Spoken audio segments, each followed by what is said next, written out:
जब रस्मों की बात आती है तो चुनने की गुंजाइश होती है, पर जो रस्में मैं करता हूं वही आपको भी करनी चाहिए, ऐसा कुछ नहीं है। एक सेब खराब होने पर पूरी टोकरी खराब नहीं हो जाती। हमें यह देखना होगा कि इसमें क्या भ्रष्टाचार है।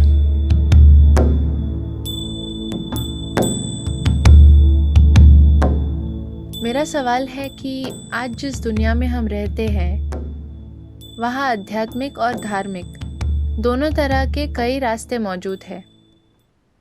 जैसे कि हिंदू धर्म में दोनों हैं, वेद और वेदांत। तो मैं एक जागरूक चुनाव कर सकती हूँ कि मैं क्या चुनना चाहूँगी, पर मैं भ्रमित हूँ और इस युग की युवा होने के नाते मुझे वाकई यह समझ नहीं आता कि कोई रिचुअल्स या रस्में क्या आज भी ज़रूरी है। तो क्या आप मानते हैं कि रस्मों की आज कोई ज़रूरत है? आप इस युग की युवा हैं, पर यह चुनाव आपको सिर्फ इस देश में मिल रहे हैं, ये बात समझ लीजिए। दुनिया के कई दूसरे देशों में अगर आप कहते हैं कि आप चुन सकते हैं, तो आम तौर पर आप मारे जाएंगे।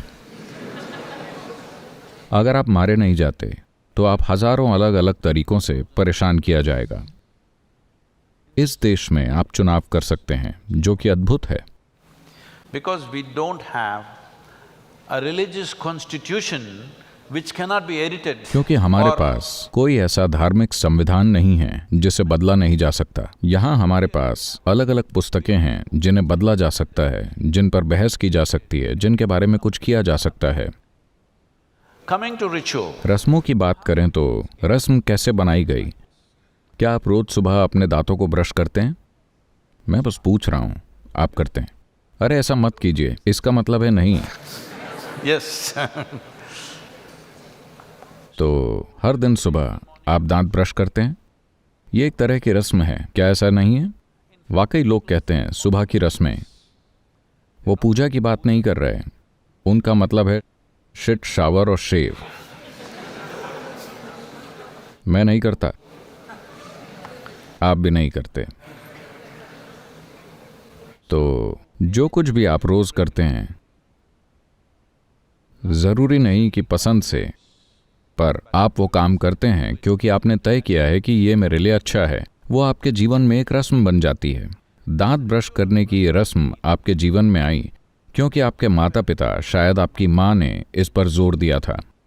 जब आप इतनी थीं तो उन्होंने जोर दिया आपको अपने दांतों को ब्रश करना चाहिए। आप कहती हैं नहीं, मैं खाना चाहती हूँ। उन्होंने कहा नहीं, ब्रश नहीं तो नाश्ता नहीं। क्या आप अपनी माँ के आभारी हैं जिन्होंने संस्कार पर जोर दिया? हाँ या ना? आप नहीं हैं? उस समय आप चिढ़ गई थीं, मैं नाश्ता करना चाहती हूँ, समस्या क्या है, हर दिन ब्रश क्यों करूँ? पर अब आप खुश हैं कि वो आपके जीवन में ये संस्कार लाईं। ये मददगार है ना? कम से कम आसपास के लोगों के लिए ये मददगार है। तो इसी प्रकार अलग अलग कारणों से कई रस्में आईं। आपके सवाल में आपने कहा आध्यात्मिक मार्ग कई हैं, नहीं, सिर्फ एक। आध्यात्मिक शब्द का मतलब है आपको अंदर की ओर मुड़ना होगा। अंदर के रास्ते बहुत सारे नहीं हैं, सिर्फ एक ही है।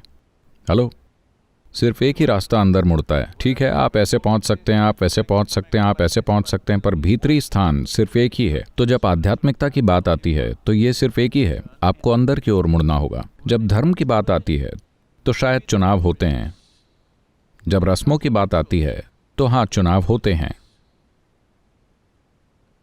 तो जब लोग सक्षम नहीं थे, हर कोई इतना काबिल नहीं था कि बस बैठकर ध्यानमग्न हो जाए, तब उन्हें सरल प्रक्रियाएं सिखाई गईं। मैं आपको एक घटना बताना चाहता हूं। कई साल पहले एक इंस्टीट्यूट था। इन दिनों मैं खुद को ऐसी भद्दी चीज़ों के हवाले नहीं करता क्योंकि अब मैं ऐसा कर सकता हूं। कई साल पहले एक इंस्टीट्यूट, जिन्हें लगता है कि वो साइंटिफिक हैं, उन्होंने कहा, चूंकि मैंने उनसे किसी चीज़ का वादा किया था और उन्होंने कहा हम आपके दिमाग की गामा वेव स्टडी करना चाहते हैं। मुझे पता नहीं था कि मेरे दिमाग में गामा वेव्स हैं। मुझे पता है कि मेरा चलता फिरता दिमाग है, पर मुझे नहीं पता कि मेरे दिमाग में गामा वेव्स हैं। उन्होंने कहा नहीं नहीं, हम गामा वेव्स का अध्ययन करना चाहते हैं। मैंने कहा ठीक है, मुझे क्या करना होगा? उन्होंने कहा आप यहाँ बैठिए, और उन्होंने मेरे शरीर पर 14 इलेक्ट्रोड्स लगाए और कहा आप ध्यान कीजिए। मैंने कहा मुझे ध्यान करना नहीं आता। उन्होंने कहा पर आप सबको ध्यान करना सिखाते हैं। मैंने कहा मैं लोगों को ध्यान सिखाता हूं क्योंकि वो स्थिर नहीं बैठ सकते। मुझे उन्हें स्थिर बनाने के लिए कई तरीके सिखाने पड़ते हैं। अगर आप चाहते हैं कि मैं स्थिर होकर बैठूं तो मैं बिल्कुल स्थिर होकर बैठूंगा, अंदर भी और बाहर भी। पर आप जानते हैं कि रिसर्च के लिए पैसे दिए जाते हैं। साइंटिफिक रिसर्च हमेशा आर्थिक मदद से चलती है, तो उन्हें नाम चाहिए। उन्हें ध्यान कौन सा है और गामा तरंगें, जो भी बकवास। पर मैं उन्हें ऐसा कोई सुख नहीं देने वाला। मैंने कहा अगर आप चाहते हैं कि मैं बैठूं और कुछ न करूं तो मैं कुछ नहीं करूंगा, पर ध्यान नहीं। तब बहुत चर्चा के बाद शायद उन्होंने कुछ नहीं के लिए एक नाम ढूंढ लिया। फिर उन्होंने कहा ठीक है, आप कुछ मत कीजिए। मैं बैठ गया। लगभग 15-20 मिनट बाद आपकी कोहनी में एक अजीब जगह है जहां चोट लगे तो झन्नाहट होती है। तो उन्होंने एक धातु की बस्ती ली और टुक टुक टुक उस जगह पर मारने लगे। वो बस मेरी हथेली को सुन्न कर रही थी। मैंने सोचा ठीक है, ये उनके प्रयोग का हिस्सा है, और मैं बैठा रहा। फिर उन्होंने मेरे टखने पर मारना शुरू कर दिया। दर्द लगातार बढ़ता जा रहा था। फिर मैंने सोचा कि वो मुझे इस तरह पीट क्यों रहे हैं, मेरी गलती क्या है? जब मैंने अपनी आंखें खोली तो वो सभी मुझे अजीब नज़रों से देख रहे थे। मैंने कहा क्यों, क्या मैंने कुछ गलत किया? उन्होंने कहा हमारी मशीनों के अनुसार आप मर चुके हैं। ये तो आपने गजब निष्कर्ष निकाला है।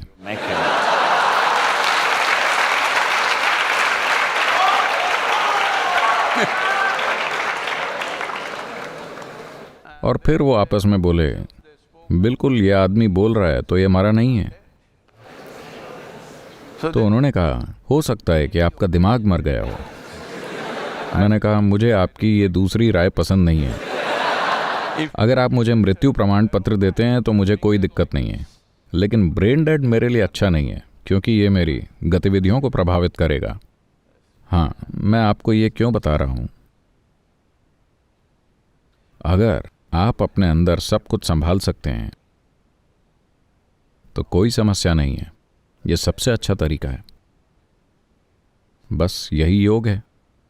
अगर आप How to handle this whole machine, all levels of this machine, your body, your thought, your emotion, your energy, इस पूरी मशीन को कैसे संभालना है, इस मशीन के सभी स्तरों को, आपके शरीर, आपके विचार, आपकी भावनाएं, आपकी ऊर्जा, हर चीज आपको पता है कि इन्हें अंदर से कैसे संभालना है, तो आपके लिए कोई रस्म नहीं है। मेरे पूरे जीवन में कभी मैंने प्रार्थना नहीं की, पर हर चीज के प्रति मेरे अंदर भक्ति है। अगर मैं एक पहाड़ देखता हूँ या चट्टान या एक पेड़ या गाय या फिर आदमी, महिला या बच्चे, तो मैं प्रार्थनामय हूँ। पर मैं प्रार्थना नहीं करता। मैंने किसी भगवान से किसी चीज के लिए कभी प्रार्थना नहीं की। तो मैं किसी भी तरह से कोई रस्म नहीं कर रहा हूँ, क्योंकि अगर मैं अपनी आंखें बंद कर लेता हूँ तो मैं अपने जीवन के भीतरी और बाहरी दोनों चीजों से निपट सकता हूँ। मैं इसे ठीक करना चाहूँ तो मैं आंखें बंद कर लेता हूँ, अगर मैं उसे ठीक करना चाहूँ तो मैं अपनी आंखें बंद कर लेता हूँ। अगर आप पर्याप्त साधना करते हैं तो आप ऐसे बन सकते हैं। ये पहुंच से बाहर नहीं है, ये हर इंसान के लिए उपलब्ध है। वो बस पर्याप्त ध्यान नहीं देते। पर अगर आप ये नहीं जानते और आप शांत बनना चाहते हैं, आप नहीं जानते कि स्थिर कैसे बैठना है, तो मैं क्या करूँगा, मैं आपको एक मंत्र सिखाऊंगा। ठीक है, ये कहिए हर दिन सुबह 20 मिनट आप ये कहिए। अब आप शांत हो जाते हैं। ये आपकी रस्म है। अगर ये आपकी मदद कर रहा है तो आपकी समस्या क्या है? अगर ये मदद नहीं कर रहा है तो इसे छोड़ दीजिए, कुछ और कीजिए। हर दिन सुबह अगर आप स्विमिंग करते हैं, यह आपकी रस्म बन जाती है। आपको अद्भुत लगा, वैसा कीजिए। कोई रस्मों के तौर पर योग कर रहा है, कोई पूजा कर रहा है, कोई मंत्र बोल रहा है, कोई गीत गा रहा है। अगर वो चीजें उनके लिए काम कर रही हैं तो किसी को क्या समस्या है?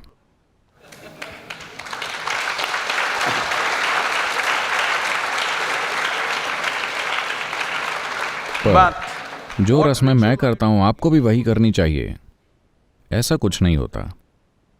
कोई चीज़ मेरे लिए काम कर रही है तो मैं कर रहा हूं। ये ज़रूरी नहीं है कि आप भी वही करें। पर अगर आप मुझसे पूछते हैं, मान लीजिए कि मैं हर दिन सुबह ओम नमः शिवाय का जाप करता हूँ, ये मेरे लिए काम कर रहा है। अगर आप मुझसे पूछते हैं मुझे घबराहट हो रही है, मैं क्या करूँ? अरे आप ओम नमः शिवाय का जाप कीजिए, ये मेरी मदद कर रहा है।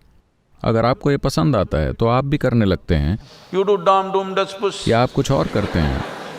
But the thing is, it must work for you. That's the important thing. पर बात यह है कि इसे आपके लिए काम करना चाहिए, यही महत्वपूर्ण बात है। तो रस्में शानदार साधन थे जिन्हें एक तरह की समझ से बनाया गया था। एक अरसे के दौरान शायद उनमें थोड़ी बेईमानी आ गई है। एक अरसे के दौरान शायद वो कुछ लोगों के शोषण का साधन बन गए हैं। लेकिन एक सेब खराब होने पर पूरी टोकरी खराब नहीं हो जाती। हमें ये देखने में सक्षम होना होगा कि इसमें भ्रष्टाचार कहाँ है। उस भ्रष्टाचार को निकाल दीजिए और तकनीक का उपयोग कीजिए।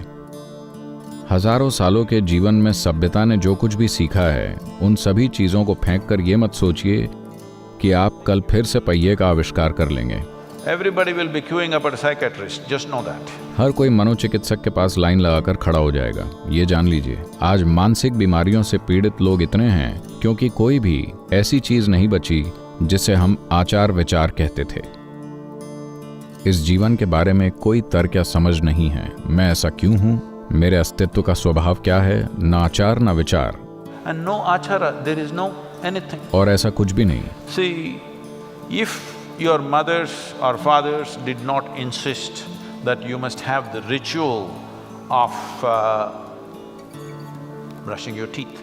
देखिए, अगर आपकी माता या पिता ने इस बात पर जोर नहीं दिया होता कि दांत साफ करने की रस्म होनी चाहिए, तो ये हॉल कितना बदबूदार होता। क्योंकि आपकी आज़ादी की वजह से आप में से कुछ या सभी अगर ये तय कर लेते कि मैं ब्रश नहीं करूँगा, क्या समस्या है?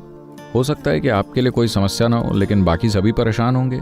अगर आप अपना मुंह खोलते हैं और बदबू फैलाते हैं तो ज़रूरी नहीं कि ये ब्रश न करने की वजह से है। आपकी संस्कृति, आपका व्यवहार, आपके बोलने का तरीका, बैठने का तरीका, खड़े होने का तरीका, अगर आपके आसपास के लोग आपकी वजह से परेशान हो रहे हैं, ये हर जगह हो रहा है। क्या ऐसा नहीं है? खासकर लड़कियों के लिए, है कि नहीं? अगर आप शहर की किसी बस में चढ़ते हैं, क्योंकि इन सभी चीज़ों को रस्मों के रूप में सिखाया गया था कि आपको कैसे व्यवहार करना चाहिए। जब हम अपने घर में बड़े हो रहे थे तो वहाँ हमारी बहनें थीं। आप उनके साथ तू तड़ाक करके बात नहीं कर सकते थे। आपको हमेशा उनके साथ सम्मान से बात करनी होती थी। जब वो छोटी बच्चियाँ थीं तब भी। हम उनसे लड़ना चाहते हैं, हम उनकी पिटाई करना चाहते हैं, पर नहीं। आपको लड़कियों के साथ एक खास तरीके से पेश आना होगा। जब आप ऐसे संस्कारों के साथ बड़े होते हैं तब आप सीखते हैं कि सड़क पर महिला के साथ कैसे बर्ताव किया जाए, वरना लोगों के व्यवहार को देखें। सबसे असभ्य का क्या मतलब है? संस्कृति की जरूरी रस्में उन लोगों में नहीं हैं, है ना? तो ये अलग अलग तरह की रस्में हैं। सामाजिक रस्में, आध्यात्मिक रस्में, धार्मिक रस्में, इससे फर्क नहीं पड़ता। क्या ये आपके लिए काम कर रही है या नहीं कर रही? यही एकमात्र सवाल होना चाहिए।